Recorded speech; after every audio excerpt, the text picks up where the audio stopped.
Good evening, big girls. It's your girl Brenda. Happy holidays, Merry Christmas, Happy Hanukkah, Happy Kwanzaa, whatever it is that you celebrate. Happy that. The season is here and I couldn't be happier. Anyone who knows me in my personal life or who knows me, well knows that I am just, crazy about the holiday season, in particular, Christmas. It's my thing. Even as a little kid, I would go crazy for Christmas. So, it's a little different now that I'm an adult. And,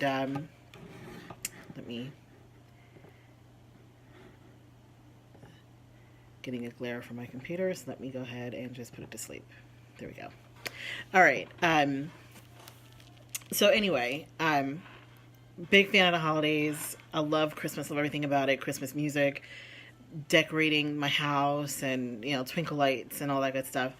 And in my family, we're the entertainment house. We're the ones that will have a little family gathering or get together for Christmas, where we will have people come over and there'll be food and okay, I gotta take these off because the glare is too much.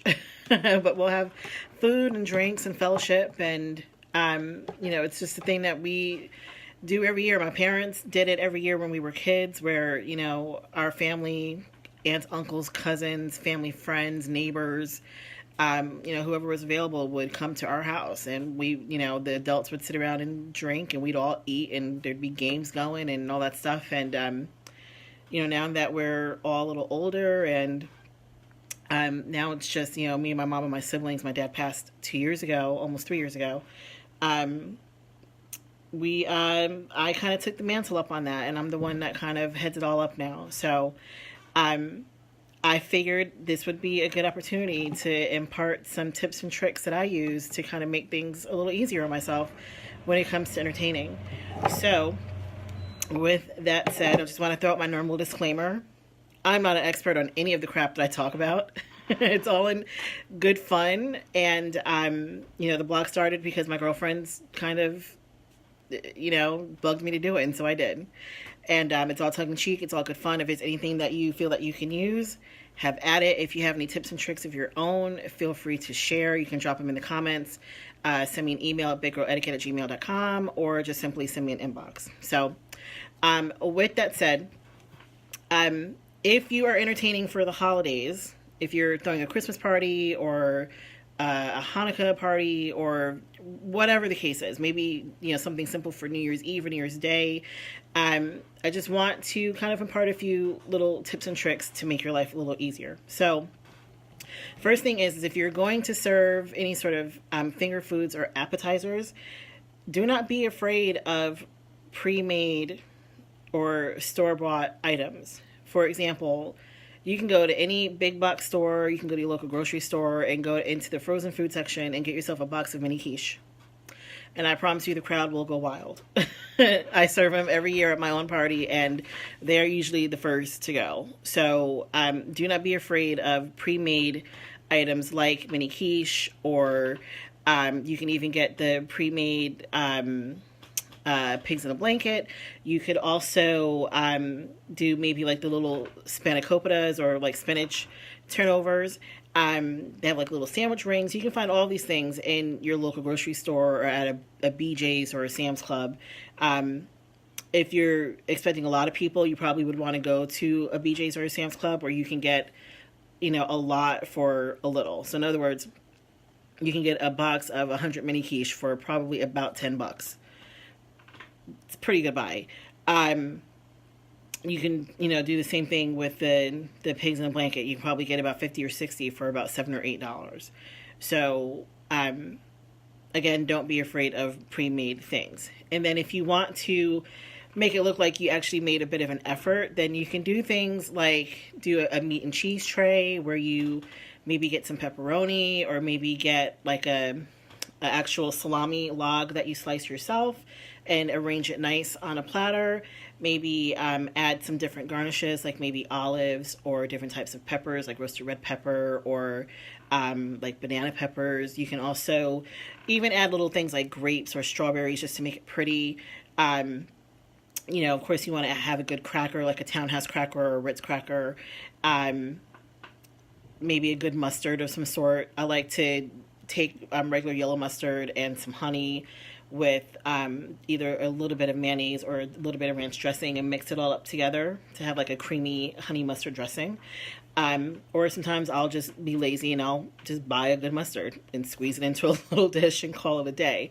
But these are different things that you can do to give your guests some options and to make it look like you made a big effort and you really just put some meat and cheese on a tray with a few little garnishes, or you heated up some frozen items and put those on a tray.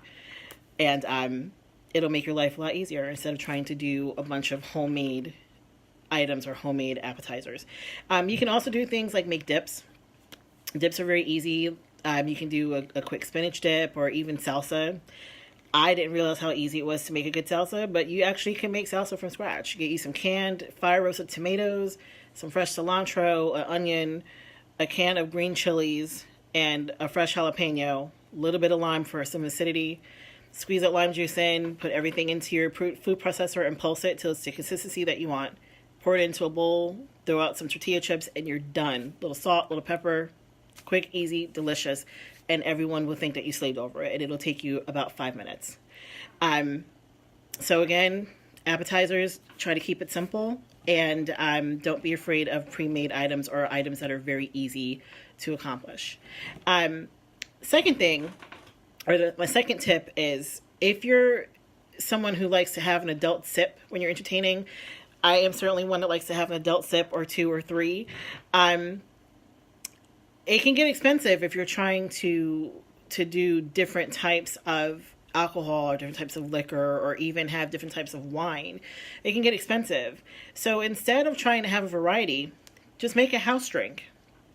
And then if people want to bring whatever their particular preference is or their poison is, let them know they're welcome to do that. But instead of trying to feed everybody's senses, so to speak, just make a house drink. Make a punch or a sangria. I'm a huge fan of sangrias. And sangrias are versatile enough. It's a versatile enough of a drink to where you can make different changes to the flavor profile to suit whatever it is the occasion, to suit whatever the occasion is. For example, I just did one for Thanksgiving. I did an apple cinnamon sangria where I used an apple wine, which I actually found by chance, and it worked out perfectly. But it was an apple wine. I used, I think I actually had an apple vodka also, or maybe it might have been, anyway, it was apple wine. It was some vodka with real apple cider. I also had a diced Granny Smith apple and a diced Fuji apple. And then I floated some cinnamon sticks in there. Let that sit for about an hour and a half before I served it. And it was gone. Like, the crowd went wild and everybody loved it. Last year for Christmas, I did a cranberry sangria where I had, I did a bottle of Chardonnay and I did some apple juice, a little bit of cranberry juice, and then I also did some frozen cranberries, and I believe with that I did a Captain Morgan rum, and then topped it off with some ginger ale, and again that went too. So these are different things that you can do instead of trying to have a bottle of this, a bottle of that, 85 million bottles of wine, or a bunch of different types of liqueurs or liquors or whatever. Just make a house drink and call it a day. You'll cut your costs probably by like 3/4.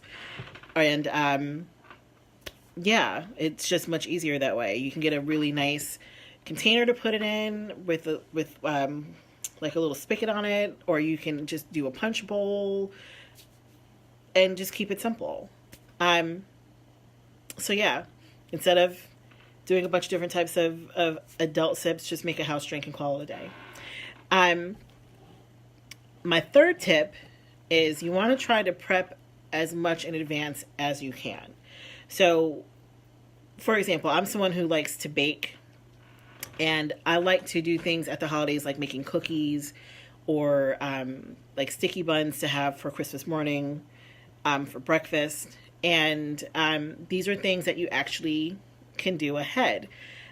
So what I do is I will actually mix my batches of cookies and I will section them out into, servings of a dozen, or batches rather of a dozen. And I will section them off, put them in an airtight container or into a Ziploc bag, and I'll freeze them. And then when it's time for me to bake them, I'll take them out maybe 2 hours before, bring them up to room temp, and throw them in the oven.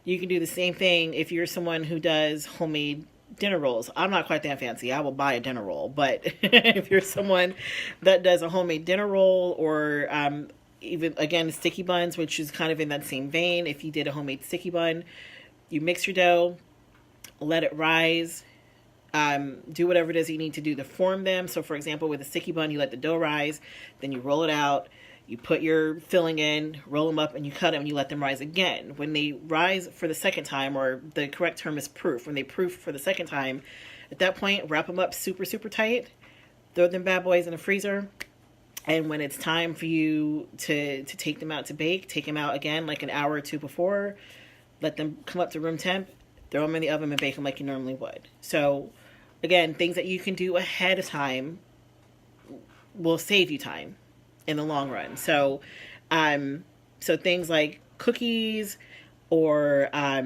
brownies, or again the sticky buns, anything that you would make from scratch, you can even go so far as to bake them and then freeze them. I've seen people do that, and they actually maintain their integrity as long as you don't keep them in the freezer forever. So anything that you can do ahead and throw in your freezer, I highly recommend that you do. It's a lifesaver and it's a time saver. Just make sure that you put them in either an airtight container or put them in well-sealed Ziploc bags, and you're good to go. So, and also, if you're someone who doesn't bake but you want to make it look like you made the effort to do something sweet, or to have a nice little treat, there are some no-bake items that you can do that are relatively easy. For example, Oreo cookie truffles. They actually taste like real truffles when you're done, but it's simply a bag of Oreo cookies, 8-ounce package, the little square packages of cream cheese. Put your Oreos in a food processor, grind them up until they become crumbly, almost like graham cracker crumbs or like sand. And then you throw in your cream cheese. Get it processed until it becomes kind of like a paste. Take it out, put it in the refrigerator for about 30 minutes to an hour until the fats from the cream cheese solidify.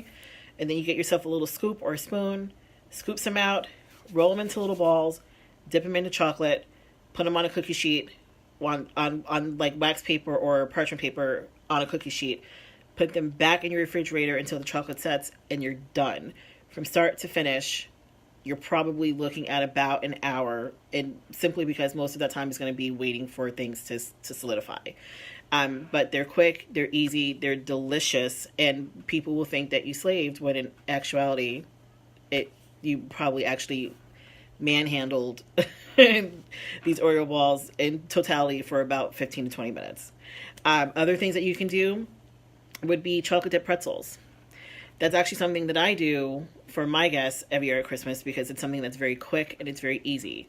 You just get you the long pretzel rods, the nice, thick round ones.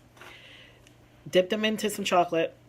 Again, put them on a cookie sheet or a pan with either wax paper or parchment paper. If you want to make them look festive, you can get different colored sprinkles or jimmies, depending on where you come from and what you call them. You can get the colored sugars. You can do dark chocolate, white chocolate, milk chocolate. You can do a base of one and then drizzle with another to have a dual tone, if you will. But they're a great, quick, easy, versatile little treat that you can do yourself and have available for your guests. And I promise you, they'll be rather impressed. Those go over very well in my house.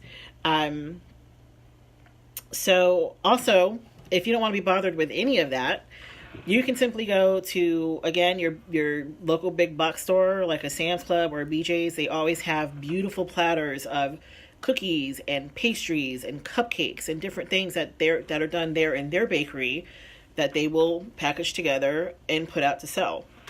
Um, I have done that before too. I've gotten like breakfast items like muffins and croissants and different things like that, and they're actually pretty good. And I'm very persnickety with that kind of stuff because I bake. so, um, so yeah, you can even go to your local grocery store. Like you can go to a Publix or a Harris Teeter or a Wegmans and go to their bakery. And these are things that you can actually order online too from your local grocery store. They'll always have a menu where you can order trays of cookies or pastries or whatever. Or you can go to your local bakery if you're somewhere that has a really good bakery and get a couple of boxes of mixed pastries or Italian cookies or whatever and put those out for your guests. And no one will bat an eye and people will still eat it. And not only eat it, but enjoy it. So, so yeah, you want to try to make things as easy as possible as you can for yourself. So, again, prep ahead. Anything that you can put in a freezer, that you can do and put in a freezer ahead of time, do. So like your cookies or your brownies or whatever. Or you can do no bake items that will not be very time consuming, or you can just go to your local store and order a couple platters. Okay. Next thing is, if you're entertaining a big crowd, or if you're someone who's like me and you hate to do dishes, I hate doing dishes. Even with my dishwasher, I don't like it. So I'm a big fan of festive paper and plastic flatware and cups and so on and so forth. So you can go to your local grocery store, you can go to your local Walmart, Target, wherever, any place you go, they are going to have actually really nice, good, sturdy, pretty festive plates, napkins, cups with matching forks, spoons, and knives. You can oftentimes even get serving platters that will match. And your guests won't mind. I know my guests don't mind. And if they did mind, oh well. Because they're still here and they're still eating. But don't be afraid to do, paper plates, plastic cups, that sort of thing, just to make your life easier as far as the cleanup process is concerned. And lastly, the one thing that I really enjoy doing for my guests is I like to make sure they have something to take away when they leave my house. So, like I mentioned before, I'm someone who bakes. I do, the only time of year I will make cookies really is this time of year, is for Christmas time. And one of the things I like to do is I like to actually make little packs of cookies to give to my guests as they leave. So I do assorted cookies. So I'll do chocolate chip, I'll do oatmeal raisin, peanut butter, whatever. And I will take one or two of each, put them into a little packet, tie a little bow on it. Merry Christmas. Something else that I have done that was actually really cute and also went over pretty well is I did hot cocoa packs. This was very quick, very easy, and it's cheap. You can go to your local craft store like a AC Moore or a Michael's, or even to like a Target or a Walmart, and probably maybe even a dollar store. You can get little cone, they're bags that are shaped like cones, treat bags. Get a couple packets of those. Get a nice big canister of instant hot chocolate. Get yourself some either peppermint sticks or marshmallows or perhaps both. Take that little cone bag, put a couple spoonfuls of that cocoa mix in there, stick a couple marshmallows in there, stick your peppermint stick in, tie a ribbon around the middle of that peppermint stick so that it acts like a handle, and you're done. Put that, arrange that on a nice tray or maybe in a basket and have your guests take one as they leave your house. It's a cute little, quick, easy takeaway that you can give your guests to enjoy when they get home. So, some other things that I've done is I've done cupcakes. I've done a mixture of a bunch of different things. So, it's not a must that you do it, that you do a takeaway. It's just a nice gesture. So, um, so yeah, that's about all that I have for now. So, just want to make sure I covered all my bases. All right, so yeah, so just to very quickly recap, if you're gonna do appetizers, don't be afraid of things that are store-bought or pre-made. So again, shop your local frozen food aisle, get those mini quiche or those pigs in a blanket or the spanakopita's. You know, you can do a nice meat and cheese tray where you do, you know, some pepperoni and some salami and assorted cheeses and garnish those with peppers or fresh fruits. Have a house drink instead of trying to buy a bunch of alcohol to appease everybody. Freak all that. Just make a house drink and save yourself some time and money. And again, prep as much ahead as you can. You know, familiarize yourself with maybe a couple of no-bake items that will be easy and quick and not so time-consuming. Don't be afraid of paper plates and, you know, plastic cups. And, you know, if you're so inclined, have your guests leave with a cute little gift from you to say thank you and happy holidays. So, with that said, Merry Christmas, everybody. I hope you guys are enjoying your holiday season. And if there's anything else that you would like for me to cover, again, you can just throw some comments in the comment section. Send me an inbox. Email me, bickeretiquette@gmail.com. Or just simply post to my page. So, y'all be good. Bye.